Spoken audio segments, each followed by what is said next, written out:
Hello, I'm Neil Nunes with the BBC News.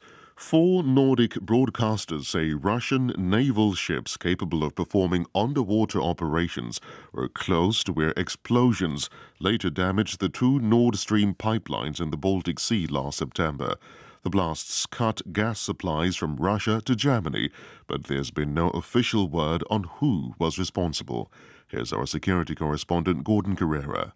There have been competing theories about who might have been responsible for the underwater explosions which took the two Nord Stream pipelines out of action. But four Nordic broadcasters say they found evidence that Russian naval vessels were close to the blast sites before the explosion. They were taking an unusual route last June, very close to where the explosions took place, and another vessel is said to have done so just days before the September blasts. The Danish Defence Command last week also said it had photographed another Russian vessel capable of carrying a mini-submarine in the area in September. None of this is conclusive proof, though. A big fire has broken out at a fuel storage facility in the Krasnodar region of southern Russia, close to the bridge leading to occupied Crimea. Russian officials haven't said what caused it, but it comes days after they blamed a Ukrainian drone attack for a similar fire in the Crimean port of Sevastopol. Palestinian officials have told the BBC a ceasefire has been agreed following a series of Israeli airstrikes on Gaza and the firing of dozens of rockets into Israel. The flare-up on Tuesday was sparked by the death of a Palestinian hunger striker in Israeli custody. Yolande Nell is in Jerusalem. There were loud explosions and flashes lit up the night sky as Israeli warplanes hit targets in Gaza, including what was said to be Hamas weapons manufacturing sites and training camps. Meanwhile, sirens sounded repeatedly in southern Israeli towns as militants from different factions fired rockets and mortars in response to the death of Khada Adnan. Khada Adnan from Jenin in the occupied West Bank was a senior figure from Islamic Jihad who was awaiting trial in Israel on terrorism charges. The World Food Programme says its ability to resume deliveries of life-saving aid in Sudan will depend on whether the latest ceasefire agreement takes hold. The warring military factions have agreed to a 7-day truce starting on Thursday, but previous ceasefires have been broken. Lenny Kinsley is the WFP's Sudan spokesperson.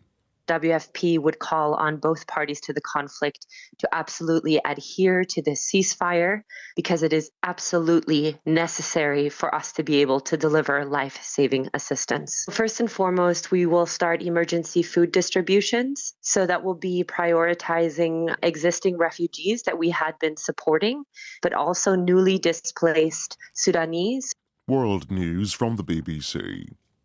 Shares in several major companies specializing in educational books and online tutoring have fallen sharply. The educational sector is responding to artificial intelligence bots such as ChatGPT, which are taking away business. The U.S. firm Chegg saw its share price plunge almost 50%. David Willis has more. Chegg's CEO, Dan Rosenzweig, says the sudden interest from students in such chatbots, which are free, has had a dramatic impact on his company's sales figures and stock price. Analysts say the effect is the clearest sign yet of how the technology threatens to undermine established business models. And that is expected to be a major topic of discussion at a gathering of the leaders of 4 main AI development companies at the White House later today. President Biden has said he believes such companies have a responsibility to ensure that their technology doesn't cause harm. Brazil's government has hit out at Google after the tech giant publicly lobbied against new legislation aimed at curbing the spread of fake news. Google, one of several tech firms that opposed the bill, had promoted an article that argued it could increase confusion. The Justice Ministry accused Google of deceitful and abusive propaganda. Police in London say the arrest of a man outside Buckingham Palace for throwing shotgun cartridges into its grounds and carrying a knife is not being treated as a terror-related incident. He was also found to be carrying a suspicious bag which was destroyed in a controlled explosion. The incident comes days before the King and Queen's coronation on Saturday. Late-night talk shows in the United States have been forced off-air on day one of the first Hollywood writers' strike in 15 years. The industrial action was sparked by disagreements over pay and the use of artificial intelligence. BBC News.